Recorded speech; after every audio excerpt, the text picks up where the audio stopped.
Nof Klibber, hi friends. Darth Momo back for a one-off where I rank the Fast and Furious movies as of 2024 as we await what is allegedly the final main installment in the franchise.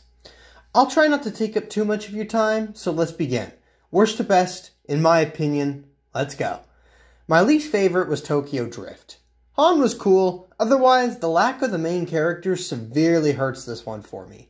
The new characters in this film, except for Han, just aren't that likable for me, and it made getting into this one extremely difficult. The next one is Fate of the Furious. This one had some fun action, and it was begging for me to like it, but I just don't care for the story in this one.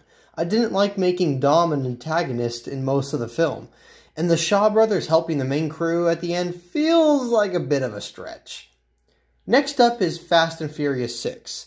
I enjoyed some of the action, mainly in the last half hour or so of the movie, but I really didn't care for bringing Letty back from the dead, especially with amnesia, and knowing Jason Statham's character was around the corner, the main villain didn't feel intimidating.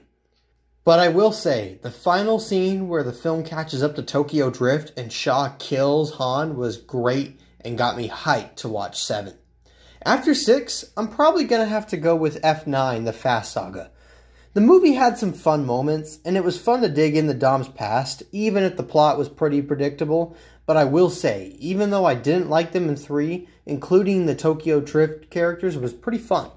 The biggest thing dragging this film down for me, though, was bringing Han back from the dead. I wish this franchise would just leave dead characters alone. Moving on to the entries I actually, for the most part, enjoyed, next would be Hobbs and Shaw. I love both of these actors and their characters in this franchise, and teaming them up was most certainly a treat. It definitely was a fun flick and left me hooked on what's going on with the main villain. After that, I'm going to go with Too Fast, Too Furious. While Vin Diesel was missed, keeping Paul Walker's Brian O'Connor as the main character helped keep me interested in this film. And once the plot got going, I was having fun. For a franchise structured like the Fast and Furious, the way they approached making the sequel was, in my opinion, a good call. Now is where the hate mail begins. After 2, I'm going to go with Fast X. I know, a lot of people don't like this one. And that's okay, but I personally had a blast watching this. I know it's got problems. I think almost all of these movies do, but I had so much fun with the plot and the characters that I'm willing to overlook those. At first, I rolled my eyes at Jason Momoa's inclusion, but his villain was really fun, kooky and unpredictable. He kept this film tense for me. I'm a sucker for films where the characters get split up, and it was fun to watch all the characters on their own separate missions where none of them felt wasted throughout the movie. And even John Cena, whose inclusion I didn't much care for in the 9th entry, was definitely a blast in this one and actually got me a little emotional. Some people might roll their eyes, though, at Gal Gadot's character coming back, but honestly, after Han was brought back and 9, as well as a few other side characters along the way, sure, what the heck? Why not bring Giselle back too, right? The other thing I really loved was how it felt like it was building up to the big climax for the franchise. I've heard the rumors that Fast 11 is being rewritten, and while I'm fine with them changing some things, I really hope they don't abandon the ending cliffhanger because not only would that be jarring, but I genuinely want to see what comes next. Moving into the top 4, my next favorite entry is going to be the OG Fast and Furious.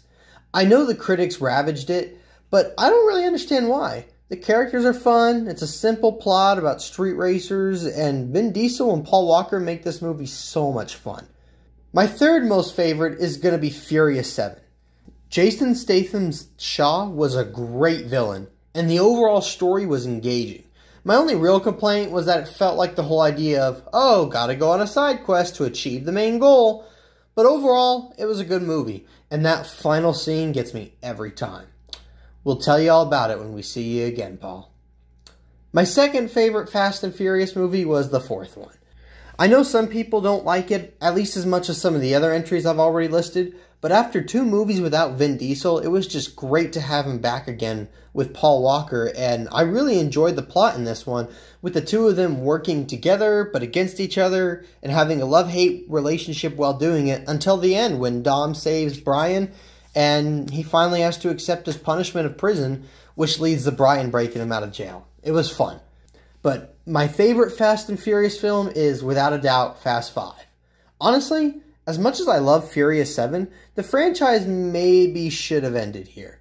This was the culmination of all the others, and felt like the Avengers-style movie of the franchise. We've introduced so many characters in the previous 4 movies, now we bring them all together for the final team-up that will lead to everyone's freedom. Introducing The Rock was also a great choice, and he was an excellent antagonist for the characters. The ending felt earned, and it felt like a happy ever after send-off to the crew. If only, if only.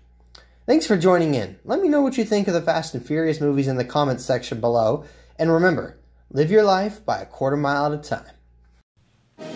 Thanks for watching. Please subscribe to the channel. If you liked the video, comment down below and hit that like button. Oh, and check out some of my other videos. I'm sure you'll find them delight.